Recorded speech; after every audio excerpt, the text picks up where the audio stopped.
নমস্কার বন্ধুরা, দেখুন শুরু করছি আজকের অঙ্ক ক্লাস। তো আজকেও দেখুন পাটিগণিতের অংশীদারি কারবার থেকে দুটি স্পেশাল অঙ্ক নিয়ে আসলাম। তো কথা না বাড়িয়ে শুরু করছি আজকের প্রথম প্রশ্ন। এসএসসি সিজিএল এক্সাম 2000 সালের এটি কোশ্চেন। তো কোশ্চেনটি কি বলেছে দেখুন, বলেছে এ বি সি তিন ব্যক্তি যথাক্রমে 1/2:1/3 1/4 অনুপাতে মূলধন বিনিয়োগ করে কি করে ব্যবসা শুরু করে। 2 মাস পর এ তার অর্ধেক মূলধন তুলে নেয়। 12 মাস পর 378 টাকা লাভ হলে বি কত টাকা পায়। দেখুন প্রশ্নটি খুব সহজেই করেছে, খুব একটা কঠিন করেনি। দেখুন আমরা এটা কিভাবে করব। তাহলে দেখুন এ বি সি তিনজনের মূলধনের অনুপাত আছে 1/2:1/3:1/4। আমরা সবার প্রথমে কি করব, এই অনুপাতটাকে সরল আকারে নিয়ে আসবো। তো কিভাবে আনবো, আর নিচে যে সংখ্যাগুলো আছে অর্থাৎ লব বাই হর, এই হরগুলোকে লসাগু করব, সেই লসাগু দিয়ে প্রত্যেকটি অনুপাতের সাথে গুণ করবো। লসাগু হবে 12, তাহলে 12 দিয়ে আমরা প্রত্যেকটি অনুপাতে গুণ করবো। তাহলে কি পেয়ে যাবো, এই অনুপাতটার একটা সরল আকার পেয়ে যাবো। ঠিক আছে, তাই এবার কাটাকাটি করুন। 6 2 12, অর্থাৎ এখানে 6 পেলাম, এখানে 3 4 12 অর্থাৎ 4 পেলাম, এখানে কত পাবো 4, 3 4 12, এখানে পেলাম 3। ঠিক আছে, আচ্ছা বাস। এইবার কি করব, ধরে নিচ্ছি এর মূলধন 6x টাকা, বি এর মূলধন 4x টাকা, সি এর মূলধন কত 3x টাকা। এবার দেখুন তাদের প্রকৃত মূলধনের অনুপাত বা লাভ্যাংশ বন্টনের অনুপাত।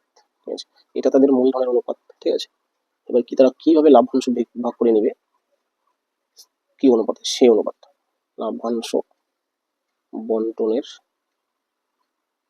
অনুপাত। এটা না লিখলেও চলে, আমি জাস্ট লিখছি যাতে আপনি ভালো বুঝেন, মনে থাকে। ঠিক আছে, আচ্ছা এবার চলে আসি বন্ধুরা, এক্স ছাড়াই করছি। দেখুন এই এক্সটা আমি লিখেছি, এক্সটা বাদ দিয়ে করছি। তাহলে এর মূলধন ছিল 6 টাকা, বি এর মূলধন ছিল 4 টাকা, সি এর মূলধন ছিল 3 টাকা। এবার কি বলেছে, এ 2 মাস পরে তার অর্ধেক মূলধন তুলে নেবে। অর্থাৎ এই যে 2 মাস কিন্তু বন্ধুরা তার মূলধন 6 টাকাই ব্যবসাতে খাটবে। অর্থাৎ এই 6কে আমি 2 দিয়ে গুণ করবো, প্লাস এবার 2 মাসের পরে বাকি 10 মাস, টোটাল ব্যবসাটা যেহেতু 12 মাসের, বাকি থাকবে কত মাস, 10 মাস। এই 10 মাস কিন্তু বন্ধুরা তার 6 টাকা ব্যবসায় খাটবে না, কারণ কি 2 মাস পরে তিনি অর্ধেক টাকা তুলে নিয়েছে। তাহলে ছিল তার কয় টাকা, 6 টাকা। 6 টাকার মধ্যে অর্ধেক যদি তুলে নেয় তাহলে থাকছে কত, 3 টাকা, তাই না। 6 এর অর্ধেক কত, 3।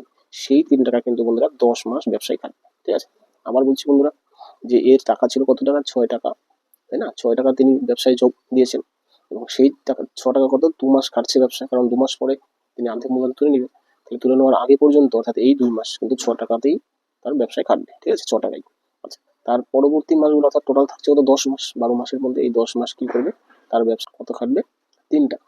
কারণ কি 6 টাকার মধ্যে 3 টাকা তিনি তুলে নিয়েছে, তাই না। বাস, এরপরে চলে আসে কি বি এর টাকা। তাহলে বি এর বন্ধুরা 4 টাকাই থাকবে, এবং এই টোটাল টাকাটা 12 মাস ব্যবসায় খাটবে, তাই 12 দিয়ে গুণ। সি এর টাকাটা কত, 3 টাকা, এটাও বন্ধুরা 12 মাসই খাটবে, কারণ বি আর সি কোনো টাকা তুলেও নি, আবার জমা দেয়নি। ঠিক আছে, বাস। এই যে আমরা অনুপাতটা পাবো, এই অনুপাতটা তাদের হচ্ছে লাভ্যাংশ বন্টনের অনুপাত হয়ে দাঁড়াবে। ঠিক আছে, 6 2 12 আর 3 10 30, তাহলে 30 আর 12 হচ্ছে বন্ধুরা 42, এদিকে 4 12 48, 3 12 36। এবার দেখুন বন্ধুরা কত দিয়ে কাটাকাটি যায়, 6 দিয়ে, তাই না। 6 7 42, 6 8 48, 6 6 36, বাস কত পেলাম, 7:8:6। এই যে 7:8:6 পেলাম, এই অনুপাতে তাদের টাকাটা ভাগ হবে কত টাকা, 378 টাকা। তাহলে এই যে 378 টাকা, এই টাকা থেকে কে কত টাকা পাবে আমরা বের করতে পারবো, কিন্তু আমরা কারটা বের করবো, প্রশ্ন করেছে কি বি কত টাকা পাবে। তাহলে বি এর অনুপাত কত আসলো, দেখুন বি এর অনুপাত আসলো 8। তাহলে এই 8টাকে আমি উপরে লিখছি, আর 3টি সংখ্যার যোগফল, অনুপাতের যোগফল কত নিচে লিখছি। তাহলে অনুপাতের যোগফল হচ্ছে বন্ধুরা 21, তাই না। এখানে একটা 7 দিলাম, 3 7 21। আবার একটু বলছি বন্ধুরা, দেখুন যে 378 টাকা তাদের লাভ হয়েছে, সেই লাভটা ভাগ করে নেবে একটি অনুপাতে 7:8:6 অনুপাতে। যেহেতু বি এর লাভ্যাংশ চেয়েছে প্রশ্নে, তাই জন্য বি এর অনুপাতটা কত আসলো 8, শেয়ারটা আমরা উপরে লিখলাম, আর নিচে 3টি অনুপাতের যোগফল 21। বাস, এটা আমরা কাটাকাটি করছি, দেখুন কত হচ্ছে 7 দিয়ে, 3 7 21। ঠিক আছে, 5 7 35, 4 7 28, 3 18 54। তাহলে আমরা পেলাম 18 আর এই 8, তাহলে 8 8 64, 4 8 8 64, 4 8 8 আর 6 কত 14, 144 টাকা। এটাই হচ্ছে বন্ধুরা বি এর টাকা, অর্থাৎ বি এর লাভ্যাংশ, আর এটাই হচ্ছে উত্তর। অপশন নাম্বার ডিতে দেখুন এটাই রয়েছে। তো এই হলো বন্ধুরা 1 নম্বর অঙ্ক, আশা করি এটা বুঝে থাকবেন। দেখুন বোঝানোর জন্য আমি একটু লিখে করালাম, যার জন্য অঙ্কটা একটু বড় দেখাচ্ছে। তো আপনি যখন করবেন দেখবেন অবশ্যই এর চাইতে অনেক সহজে করতে পারবেন। ঠিক আছে, কথা না বাড়িয়ে শুরু করছি বন্ধুরা পরের প্রশ্ন। দেখুন 2 নম্বর। তাহলে দেখুন 2 নম্বর প্রশ্নটি কি বলেছে যে এক ব্যবসায়ী বছরের প্রথমে ব্যবসা শুরু করার 4 মাস, 6 মাস, 8 মাস পরে আরো 3 জন অংশীদার নিলেন। 4 জন যথাক্রমে 10,000, 8,000, 12,000, 16,000 টাকা বিনিয়োগ করেন। বছরের শেষে 8,000 টাকা লাভ হলে ওই ব্যবসায়ী কত টাকা পাবেন? অর্থাৎ 4 জনে মিলে ব্যবসা করেছে, বিভিন্ন সময় বিভিন্ন জন বিভিন্ন টাকা দিয়েছে। তো এই ধরনের অঙ্ক আমরা কিভাবে করবো দেখুন। আমরা কি করবো, লাভ্যাংশ বন্টনের অনুপাতটা বের করে নেব একই নিয়মে। তাহলে দেখুন এই ব্যবসায়ী বাদে আরো 3 জন রয়েছে, অর্থাৎ টোটাল বন্ধুরা 4 জন। ঠিক আছে, আচ্ছা তাহলে ব্যবসায়ী ব্যবসা শুরু করেন। এবার তারা প্রত্যেকে যথাক্রমে কত কত টাকা দেন দেখুন। ব্যবসায়ী দিয়েছেন 10,000 টাকা, তাহলে আমি সেটা লিখে নিচ্ছি 10,000 টাকা। আচ্ছা, এবার দ্বিতীয় জন দিয়েছে কত, 8,000 টাকা। তৃতীয় জন দিয়েছে কত, 12,000 টাকা। এবার চতুর্থ জন কত টাকা দিয়েছে দেখুন, 16,000 টাকা। 16,000 টাকা। এবার কথা হচ্ছে কার টাকা কতদিন ব্যবসায় খাটবে।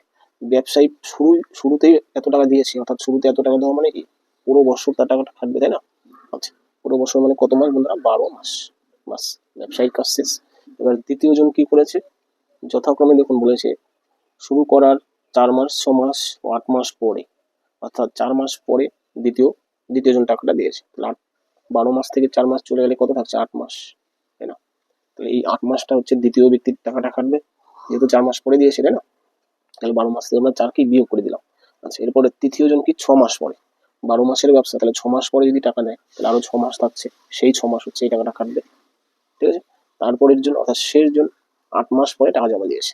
তাহলে 8 মাস পরে দিয়েছে মানে কি 12 মাস থেকে 8 মাস চলে গেলে 4 মাস থাকছে। বাস, যার যত মাস ব্যবসায় টাকা খাটবে তাকে তত দিয়েই গুণ করতে হবে। বাস, এই যে আমরা অনুপাতটা পেলাম এটাই হচ্ছে তাদের লাভ্যাংশ বন্টনের অনুপাত। অনুপাতকে আমরা ছোট করতে গেলে প্রথমে তিনটি শূন্য বাদ দিয়ে দিলাম। ঠিক আছে, এখানে এবার 12, 8, 6, 4 কত দিয়ে কাটাকাটি যায় দেখুন, 4 দিয়ে যায়, 4 অক্ষে 4, 3 4 12, 4 2 8, 3 4 12। এবার কত দিয়ে যায় দেখুন, 2 দিয়ে যায়। ঠিক আছে, 5 2 10, 4 2 8, 3 2 6, 8 2 16। ঠিক আছে, আর কাটাকাটি যাচ্ছে না, তাহলে থাকছে কত দেখুন, 3 5 15, 4 2 8, 3 3 9, আর এদিকে থাকছে 8।